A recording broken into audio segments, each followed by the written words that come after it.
Hello, hello, hello, and welcome to the 10th installment of Detox Journey. I'm Kevin Wolfgang, a recovering weed addict of 5 years. It's been 5 years, a long journey for me, and I decided to make a change for myself, better my life, and you guys have come along for the ride. I appreciate every single view that I get, every single comment, every like that I get. I appreciate all of it. I do go back and read. I do, read through the comments, and sometimes I touch on them during videos, sometimes I don't, but I appreciate all the feedback that you guys have given me. What's the purpose of this video? Why am I making it? The purpose of this video is to give hope, to give people hope. If a peon like me can do it, then self-described kings and queens such as yourselves can do it. Pardon my broken chair. I'm still struggling with the chair. I hope you guys like that intro. That was a last minute call with the sunglasses on, so that might have been cheesy, but I like being different. So let's start out with the cons of quitting weed. So it's not all rose petals and it's not all easy, but I do like to give people everything in here is an honest view of what I have been doing and how I feel, and the cons and the pros. So I like to start out with the cons just because I like to have the bad news first, and then the good news. Excuse me while I get my water.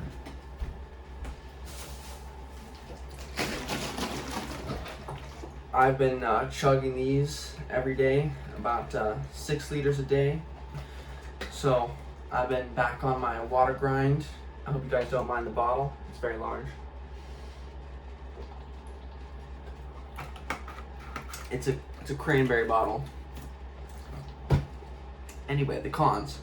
Weight. When you smoke weed, it's hard to gain weight. Because when you smoke weed, you get the munchies, you put on poundage, and it's easier to gain weight. By the way, if you're struggling to quit, I apologize for vaping in front of you. I will vape throughout the course of this video, but I am planning on quitting at some point, so that is in the near future at some point. More cons. So nightmares. I used to have a lot of nightmares. This is in the first, I'd say, month of quitting. You can expect your nightmares to spike, and then towards the end of the month you can expect them to go back down and to not have them anymore. Sometimes you can occasionally have them throughout the next few months, but they do go down, so that I can attest to that.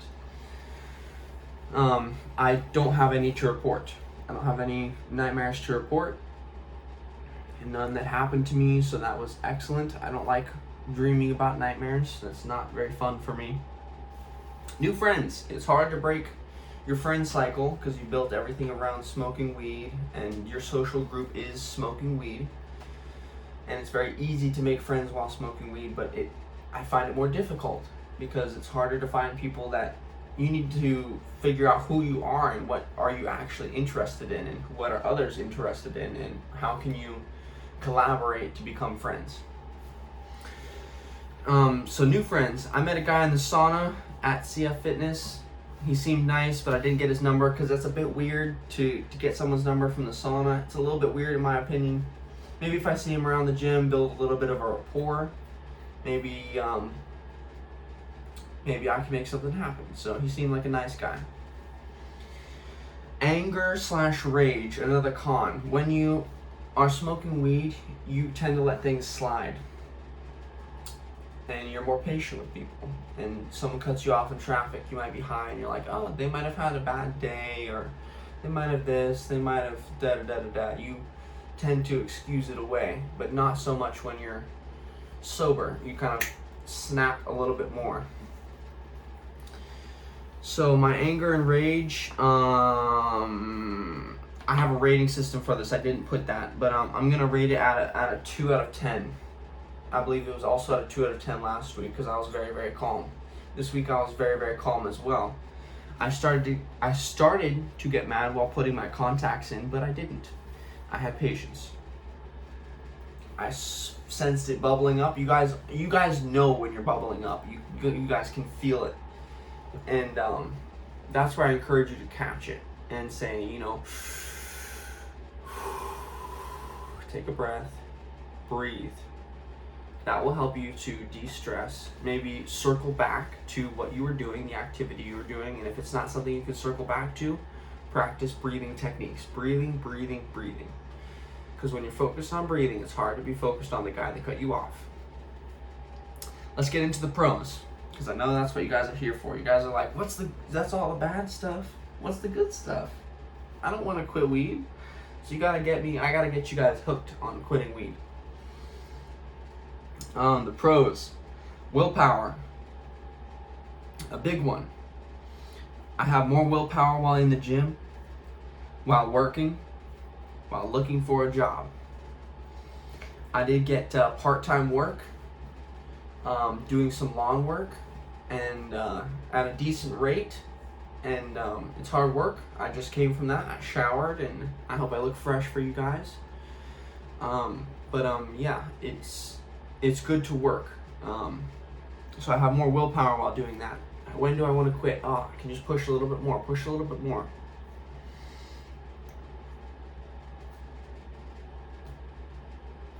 Again, I apologize if you are trying to quit.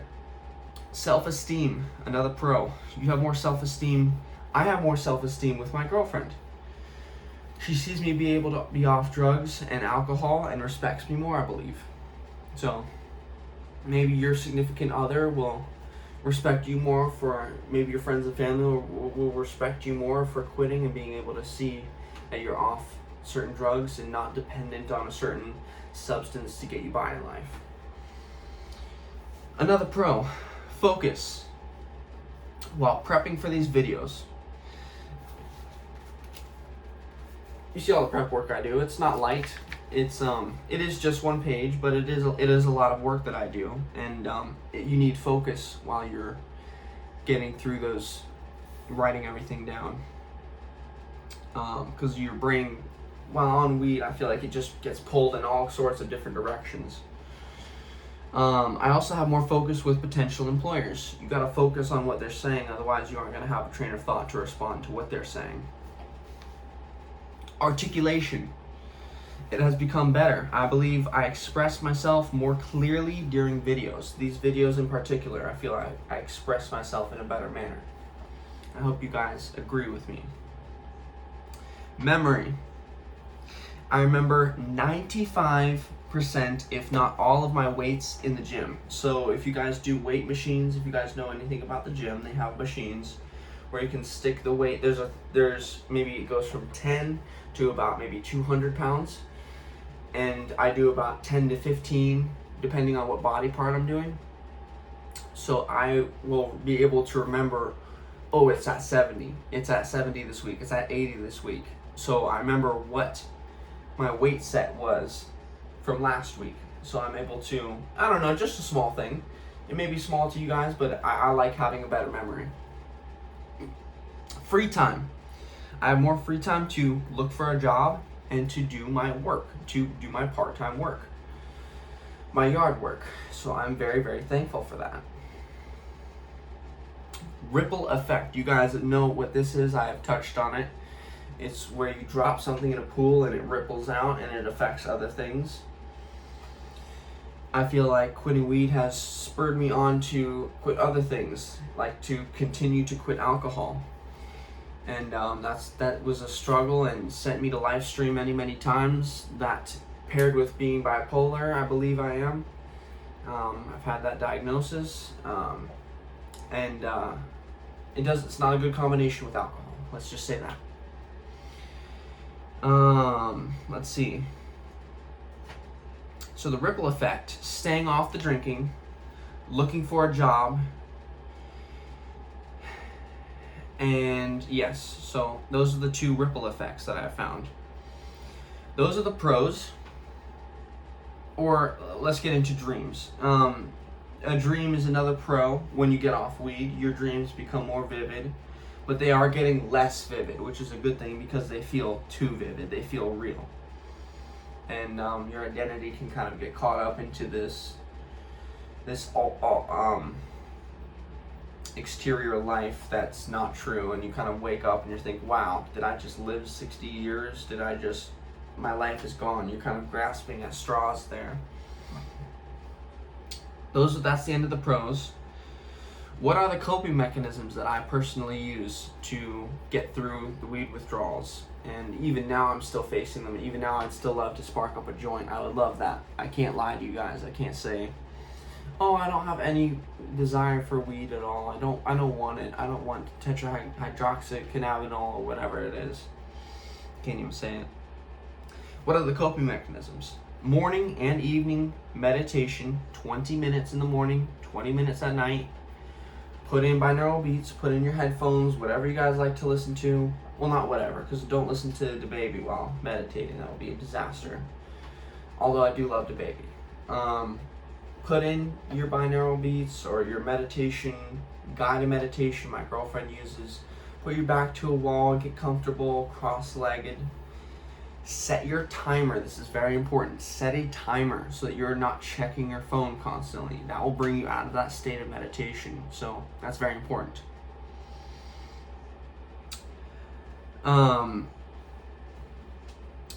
Also, I go to the gym every day, and like I said, I'm drinking 6 of these a day. No, 3 actually. 3 of these a day, but it's about 2 liters.